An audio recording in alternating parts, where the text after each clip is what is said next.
Today's video will look at the war with Scotland in 1385. When looking at the Scottish campaign, there are three main aims for the reader. Firstly, to look at why Richard chose to fight the Scots rather than the French. Secondly, to find out what actually happened during this campaign. And thirdly, to see its importance. This video will focus on the second aim, as to what actually occurred during the campaign. It's important to stress that the campaign of 1385 wasn't the first time that England had faced Scotland in a battle or a war. Two of Richard's predecessors are synonymous with their campaigns against the Scots. Edward I, or Edward Longshanks, successfully put down a number of different revolts in Scotland at that time and successfully subdued the whole nation. His son, however, Edward II, was not as fortunate and faced defeat at Bannockburn against Robert the Bruce, who you can see in this picture here. It was on the fields of Bannockburn that the new Scottish nation formed, one that knew that they could successfully defeat the English in battle. Edward III decided that it was too costly to fight wars against the Scots, and as a result, between 1314, which was the year of the Battle of Bannockburn, and between 1385, which is where we're looking at here, there is very little conflict between the Scots and the English to an open degree. There were lots of small border reivers and there was lots of negotiations, but very little that's worth looking at in a lot of depth. By the early 1380s, relations with Scotland were fairly settled, mostly thanks to the work of John of Gaunt. John of Gaunt had led a border commission in 1381 which secured a peaceful settlement with the Scots. However, the agreement expired in 1383 and the Scots pursued a process of border reiver campaigns. These are small skirmishes which take place between the border of Scotland and England. Now, this could have gone on for a number of years, but what changed in 1385 was that the French actively supported and helped the Scottish. The French, under the Admiral Jean de Vienne, gathered a large force that marshalled itself in the south of Scotland, and Richard was told by his parliament and told by his senior noblemen that he had to deal with this threat. Richard would launch a chevauchée-style attack against the Scots. This had been successful against the French and was used by his father, the Black Prince, his uncle John of Gaunt, and his grandfather Edward III to great effect. The plan was a simple one. Richard and his other noblemen would set off from London and parade through England towards Edinburgh. They would stop off on the way and gather more troops. Simple, but effective. However, like all things in this time period, things don't go according to plan. When the chevauchée arrived at York, an incident occurred which shocked not only the nobility that were present at the time, but the whole country. Sir Ralph Stafford, one of the king's closest advisors, was murdered by the king's half-brother, John Holland. Now, it's worth just clarifying who John Holland is. Richard Plantagenet was the offspring of Edward of Woodstock, or Edward the Black Prince, and his wife Joan of Kent.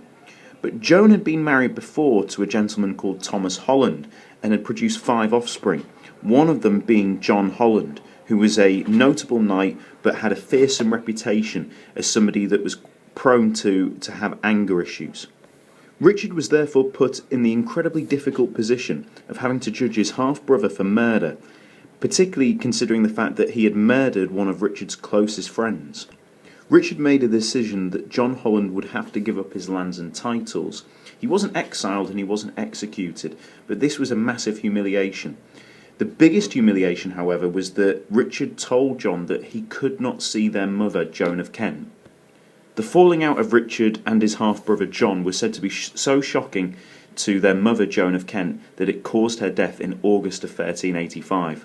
Richard was informed about this later in the campaign, and this could have potentially destabilised his mindset.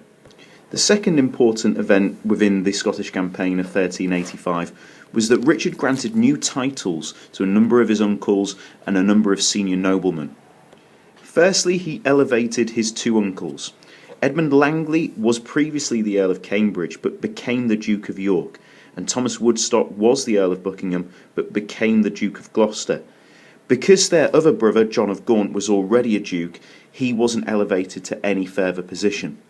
What was shocking to many people at the time was that two of the individuals that Richard had favoured prior to the Scottish campaign both had new titles given to them. Michael de la Pole became the Earl of Suffolk, and Robert de Vere, who was the Earl of Oxford, became a new title of Marquis of Ireland, which was above a dukedom. For many, this was the concrete evidence that they'd been seeking for a number of years. Richard had his own favourites. It was an embarrassment to Edmund Langley, the now Duke of York, and Thomas Woodstock, the now Duke of Gloucester, that they had been given new titles but immediately been superseded by de Vere's new title of Marquis of Ireland. And finally, the third most important thing to know about the Scottish campaign of 1385 is that actually there's no battle. It's just a pure chevauchée that Richard launches with his noblemen into Edinburgh. Once they're in Edinburgh, they try and lure the Scots and the French out into a battle. But unfortunately, the Scots and the French have moved further on across the Firth of the Forth into the Scottish Highlands. There's a debate between Gaunt and Richard about whether they should follow them or not, and Richard makes the decision that they should leave and return back to London. Unfortunately, this means that they've essentially done nothing with the campaign, and many see this as a catastrophic failure for Richard. So in summary, there was a precedence to war against Scotland, and Richard was following what Edward I and Edward II had done. The campaign resulted in Richard losing his half-brother and mother. Richard further angered the senior noblemen, particularly his three uncles, John of Gaunt, the Duke of Lancaster, the Duke of York, and the Duke of Gloucester. And finally, Richard achieved no tangible reward from the campaign and had to return to London in relative disgrace. So in lesson, we'll look at the following three questions. Did Richard make the smart decision to war against the Scots? And once on the campaign, were his decisions evidence of good leadership?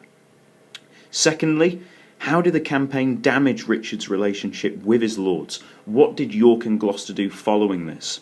And finally, what significance can we put on the Scottish campaign of 1385?